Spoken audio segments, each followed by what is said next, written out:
ஒரே audio release பண்ணிட்டு இருக்காங்க. ஆடியோக்கு பிறந்த வேலை எங்க பார்த்தாலும் சீமான் அப்படி பேசிட்டாரு, சீமான் இப்படி பேசிட்டாரு, இந்த அதாக்கோ இந்த இதாக்கோ. பாருங்க, அது சீமான் தம்பி இடுமான கார்த்திக் வந்து லவ் பண்றாருங்க. அவர் லவ் தானே பண்றாரு, என்ன கொலையா பண்ணாரு? ஏன்னா நாம் தமிழ் கட்சிக்காரங்க கல்யாணம் முடிக்க கூடாதா, குழந்தை ஊட்டி பத்து கூடாதா, இல்ல லவ் தான் பண்ண கூடாதா? அவன் ஆம்பளையா லவ் பண்ணா பொம்பளை தான் லவ் பண்றியான். பாருங்க, பொம்பளை கூட பேசிக்கிட்டு இருக்காரு. லவ் பொம்பளை தான் பண்ண முடியும்டா, பொம்பளை ஆம்பளை தான் பண்ண முடியும். இது ஒரு வாதம் எடுத்து எதுக்கு? இங்க கொலை நடக்குது, அதை பத்தி எவனும் பேசக்கூடாது. இங்க மின்சார கட்டணம் உயர்ந்துருச்சு, எவனும் பேசக்கூடாது. இங்க இருக்கக்கூடிய அத்தியாவசிய பொருட்களின் விலை உயர்ந்துருச்சு, எவனும் பேசக்கூடாது. அப்ப நான் என்ன நாம் தமிழரை பத்தி ஏன் பேச வேண்டியிருக்கு? எந்த தேர்தலையும் இல்லாத அளவுக்கு நாம் தமிழர் கட்சி இந்த முறை என்னாச்சு, பாராளுமன்ற தேர்தல் முடியும் போது அங்கீகாரம் பெற்ற கட்சியா மாறிடுச்சு. எரியுது உள்ள. இவன் எல்லாம் வரமாட்டான்னு நினைச்சோம், கூட்டணிக்கு வரமாட்டுக்கு. அப்ப தெருவிலே நிப்பான்னு பார்த்தா திடீர்னு வீட்டுக்குள்ள ஏறிட்டானே. காவிரி பிரச்சனை கூட்டம் போடுறாங்க. எப்பயுமே தமிழ்நாட்டு வரலாறு, ஒரு மாநிலத்திலிருந்து இன்னொரு மாநிலத்தின் பிரச்சனையை பேசணும்னா அனைத்து கட்சி தலைவர்களின் கூட்டம் நடக்கும். அதே மாதிரி இந்த கூட்டம் போட்டிருக்கணும். என்ன செஞ்சா தெரியுமா? அனைத்து கட்சி கூட்டம் போடல, அனைத்து சட்டமன்ற கட்சி தலைவர்களின் கூட்டம். யாருக்கெல்லாம் எம்எல்ஏ இருக்கோ, யாருக்கெல்லாம் எம்எல்ஏ இருக்கோ அவங்களோட கட்சி தலைவர் மட்டும் வரணும். ஏன் சொல்லுங்க? நாம் தமிழர் இருக்குன்னு எம்எல்ஏ இல்ல, அதெல்லாம் ஒண்ணு இல்லை. இங்க பாருங்க, அவங்க ஒரு 10 நிமிஷத்துல முடியுங்கன்னு சொல்லுவாங்க. பாவம், நம்ம மட்டும் தான் வேலை செய்ய முடியும். அதெல்லாம் நீங்க அங்க போய் பார்க்காது. சட்டமன்ற கட்சி தலைவர் கூட்டம் என்ன அர்த்தம்? நாம் தமிழருக்கு எம்எல்ஏ இல்ல, அப்ப சீமான் வர முடியாது. வெறும் கட்சி தலைவர் சீமான் வந்துருவான், கேட்ட வேலைக்கு பதில் சொல்ல முடியாது. ஒரு மனுஷனை நேருக்கு நேரா பாக்குறதுக்கே பயப்படுற முதலமைச்சர் இருங்க ராஜா. 2026 இருக்கு, வருவோம். உங்களுக்கு இருந்த மாதிரி நீ ஒரு எம்எல்ஏ வந்து நீ அடுத்து நீ என்ன கூட்டம் போடுற நான் பாக்க. எப்படி ஒரு சட்டமன்ற உறுப்பினராவது வந்து நீ அடுத்து என்னதான் கூட்டம் போடுற அப்படிங்கிற நிலையை நாங்கள் பார்க்க தானே போறோம்.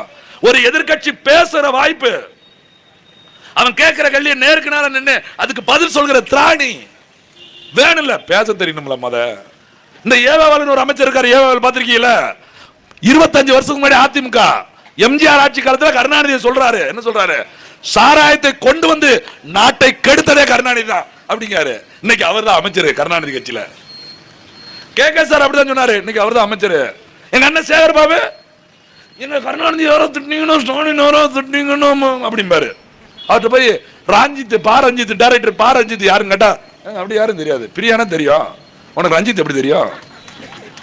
ஏறும் உள்ள வருவோம். ஆச்சு ரஞ்சித் தெரியுமா, ரஞ்சித் தெரியுமா தெருப்பு கழுத்தை அடிப்போம். ரஞ்சித் தெரியும் சொல்ற வரைக்கும் அடிப்போம். அப்ப வீடியோ எடுப்போம். அவர் யாரு தெரியுமா? 20 வருஷத்துக்கு முன்னாடி அதிமுக இருக்காரு. மேடையில கூட்டம் போட சென்னையில வடசென்னையில கூட்டம். இந்த நம்ம ஊர் பக்கம் ராஜபாளையம் பக்கத்துல இருந்து பேச்சாளர், தலைமை கழக பேச்சாளர் அங்க போய் பேசுறாரு. பேசும்போது சொல்றாரு, கருணாநிதியின் அறிவாலயம் அவர் இருக்கக்கூடிய அந்த கோபாலபுரமானது ஒரு ரெட் லைட் ஏரியா. அவரை கை தட்டுறது யாரு? எங்க அண்ணன் சேகர் பாபு. இப்ப அவர் தான் சொல்றாரு, எங்க ஐயாவை பத்தி பேசுனீங்க, ஏன்டா நீ பேசுவ சோத்துல தூப்படுதீங்கிற, நான் பேசுனா குத்தமாடா. இவங்க எவெல்லாம் இவனை திட்ட இப்பதான் புரியுது. எதிரி யாரு இருக்கக்கூடாரா, எவெல்லாம் நம்மளை கூப்பிடான்னு சொல்லி அவனை கூட்டு அமைச்சர் பொறுப்பு கொடு, கட்சி கழுத்துரு. இப்ப எதிரியே இல்ல, இவங்க திட்டமா இருக்க. அதை தான் நாங்களும் சொல்றோம். மக்கள் உங்களை திட்டமா, எங்களை நீங்க கட்சியில சேர்த்துக்க வேண்டாம், நல்லது செஞ்சிருங்க, நாங்க வாழ்த்து கூட்டம் போட்டு போயிரும். இந்த மாதிரி ஸ்டாலின் அவர்கள் சொன்னதை போல மின்சாரத்தை குறைத்து விட்டார் சொல்லிடுவோம்ல, சொன்னதை போல நீட்டை நீக்கி விட்டார் சொல்லிடுவோம்ல, சொன்னதை போல சாராயத்தை அழித்து விட்டார் சொல்லிடுவோம்ல, சொன்னதை போல மதிய உணவு திட்டத்தை விட்டு காலை உணவு திட்டத்தையும் போட்டு விட்டார் சொல்லிடுவோம்ல. ஏதாவது செய்யணும்ல, சொல்லணும்ல, செய்யணும்ல. இம்மட்டும் செய்யலையா? முதல் கையெழுத்து நீட்டுக்கு எதிராக தான் கையெழுத்துனாங்க, இன்னும் நீட்டிக்கிட்டு தான் இருக்கு, பேனா எழுத மாட்டேங்குது. நீட்டுக்கு நீட்டுறாங்க. ஒவ்வொரு தடவையும் ஆட்சியில போய் உட்காடுறாங்க. நாங்க அங்க வந்து நல்லா அமிக்கிட்டு இருக்கோம். என்ன காலை, மோடி காலை இங்க வீராம போனோம்னா எத்திருவோம்ல மோடி அப்படிங்கிறது. வடிவேல் ஒரு படத்துல தெய்வமே என்னன்னு கேள்றான் நாயே அப்படி மல்ல, அது மாதிரி நீ ஓ அப்படின்னு சொல்லு, உங்க காலில் விழுந்த தெய்வமே. அதுக்கு எதுக்கு நீ தமிழ்நாட்டுக்கு வர? கருப்பு கொடையெல்லாம் வெள்ளை கொடையா வருது தெய்வமே. ஒரு நாள் இல்ல ஒரு நாள் நாம் தமிழர் இந்த ஆட்சி அதிகாரத்துல உட்காரும்.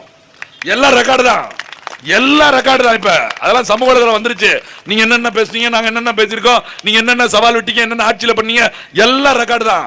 அந்த காலத்துல அடியே வாங்காம மிசால அடி வாங்கணும்னு படம் வச்சிருக்கல, வாங்க வேண்டி இரு வாங்குவேன், நீ ஆட்சிக்கு வருவோம் வாங்க, கண்டிப்பா உனக்கு படம் வைக்கணும்.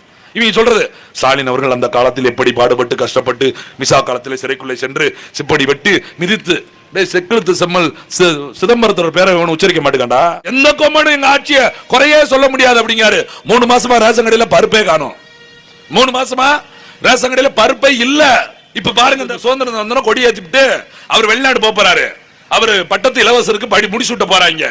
அப்படி முடிச்சுட்டும் போது 3 அமைச்சரை காலி பண்ண போறாங்க. எந்த குறையும் இல்லைன்னா எதுக்கு அமைச்சரை காலி பண்றேன்? நான் போராட்டம் நடத்திடுவேன். எந்த குறையும் இல்லைன்னா எங்க அண்ணன் கேட்க சார் எப்படி நீங்க தூக்கலாம் அப்படின்னு நான் கேட்பேன்ல. எங்க அண்ணன் சக்கரபாணி எப்படி தூக்கலாம் கேட்பேன்ல. எங்க அண்ணன் மதிவேந்தன் எப்படி தூக்கலாம் கேட்பேன்ல. ஏன்னா இவங்கெல்லாம் காலியாக போறாங்க சொல்லுதாங்க பச்சி. நமக்கு என்ன தெரியும்?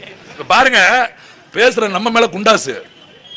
புத்தகத்தில் எவனா படம் வரைஞ்சி ஸ்டாலின் இப்படி இழிவுபடுத்தினா குண்டாசு, பாட்டு பாடினா குண்டாசு, இது பாட்டு பாடினா குண்டாசு. நான் இன்னைக்கு கூட நினைச்சு வச்சேன் ஒரு பாட்டு, கூவத்தில் ஒளிந்திருக்கும் முதலைகள் அதிசயம் ஒரு பாட்டு வந்துச்சா.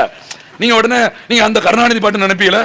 சும்மா இருங்கப்பா, எப்ப பார்த்தாலும் அவங்க பேனை வச்சுக்கிட்டே இருக்காங்க. இவர் சொல்லுவாரா சொல்ல மாட்டாரா? சொல்லு, கள்ளக்குடி கண்ட கருணாநிதி தானே. இதெல்லாம் ஒரு பேரு ஊருக்கே தெரிஞ்சிருச்சு, நமக்கு என்ன தெரியாம போகுது. அதை சும்மா காட்டி அந்த பையன் பாடி விட்டான். ஒருத்தருக்கும் தெரியாம இருந்துச்சு அந்த பாட்டு. 30 வருஷமா அதுவாது பெட்டிக்குள்ள யூடியூப்லயே படுத்து கிடச்சு. இவங்காட்டு ஒரத்தூர்ல நம்ம துறைமுருகன் ஒரத்தூர்ல ஒரு ஓரமா அந்த பாட்டை படிச்சத இந்த யூடியூப்ல ஒரு 1,00,000 பேர் பார்த்தாங்க. அதோட சும்மா செவிடேன்னு கிடந்திருக்கலாம். சூசான்னு கிடந்த சுரங்கத்தை குரங்க சொரிஞ்ச மாதிரி அவன் குங்கத்து தென்காசியில வீட்டு வேலையை வந்து பார்க்க வந்த போய் கைது பண்ணி கூட்டி போய் எதுக்கு கைது பண்ணாங்கன்னா எங்க தாத்தாவை பத்தி பாட்டு பாடிட்டாங்க. அது என்ன பாட்டுன்னு 1,00,000 பேர் கோடி பேர் பார்த்துட்டாங்க. இப்பதான் ஸ்டாலின் சொல்றாங்க, அவனை விட்டு தொலைங்கயா, அவன் எவனுமே கேட்காத பாட்ட எல்லா பேருக்கும் கேட்க வச்சு இப்ப எங்க போனாலும் ரிங்டோனா இருக்கு. எது கள்ளக்குடி கொண்ட கருணாநிதி ரிங்டோன் வச்சுக்கிட்டே தான். நாம் தமிழர்ல பொதுமக்களே வைக்கிறாங்க. இப்ப என்ன செய்ய முடியும்? இப்ப அதனால யோசிக்காங்க, இவங்க புதுசாக பாட்டு கேட்டு போட்டுறாம அதோட நிப்பாட்டுங்க, விட்டுருங்க அப்படிங்கிற அளவுக்கு. அப்ப ஒரு ஆட்சியாளனு விமர்சனம் சொல்ல தாங்கணுங்க. நாங்க ஸ்டாலின் விமர்சிக்கிறோம், தப்புன்னு சொல்றோம், நீங்க சரியா நடந்து காட்டி எங்களை சொல்லுங்க. நாங்கள் எடப்பாடி விமர்சிக்கிறோம், சரியா நடந்து காட்டி எங்கிட்ட கேள்வி கேளுங்க. சரியானதை மக்களுக்கான குரல் எதிரொலிக்கிற போது அந்த குரலை முடக்க நினைப்பது எதுக்கு? ஏன் குண்டாஸ் போடுற? எதுக்கு போகும்போது இங்க இருந்து கைது பண்ண போற வண்டி மேல எதுக்கு ஆக்சிடென்ட் ஆகுது? விபத்து நடக்குது. சவுக்கு சங்கர் கைது பண்ணாங்க, ஞாபகம் இருக்கா? லாரியை கொண்டு போய் இடிக்க அந்த வண்டியில. இங்க துறைமுருகனை கைது பண்ணிட்டு போறாங்க, அந்த வண்டி பின்னால கொண்டு இன்னொரு வண்டி இடிக்க விடுறாங்க. அப்ப என்ன அர்த்தம்? உன்னை எதிர்த்து பேச கூடாதா? ஒரு குரல் உங்களை எழுப்பி உங்களுக்கு எதிராக வந்துவிட நீங்க தான் சொல்றீங்களே, எந்த கொம்பானும் எங்களை எதிர்த்து சொல்ல முடியாதுன்னு. நீங்க சரியானவன் தான், எதுக்கு எங்களுக்கு கொம்பு தேவை? வாய முடிட்டு நாங்க அமைதியா இருப்போமே.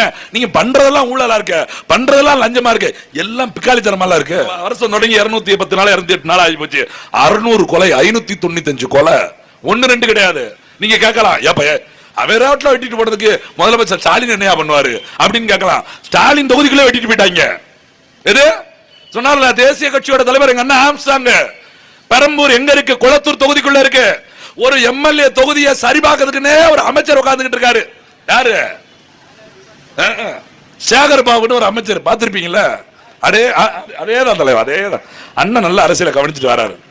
மேயர்னு ஒரு பொம்மையை கொண்டு உட்கார வச்சுட்டு இப்ப எப்படி இங்க ஒரு மேயர் ஆக்கி நம்ம நினைக்காங்களே, அங்க ஒரு பொம்பளை பிள்ளை மேயர் பிரியான்னு ஒண்ணு உட்கார வச்சுட்டு அதுக்கு ஒண்ணுமே தெரியாம கையெழுத்து போடுன்னு சொல்லிட்டு இவங்களே மேயர், இவங்களே அமைச்சர், கோயில் நிர்வாகத்துக்கு வேற அமைச்சர், யார்? இந்த அறநிலையத்துறை அமைச்சர்.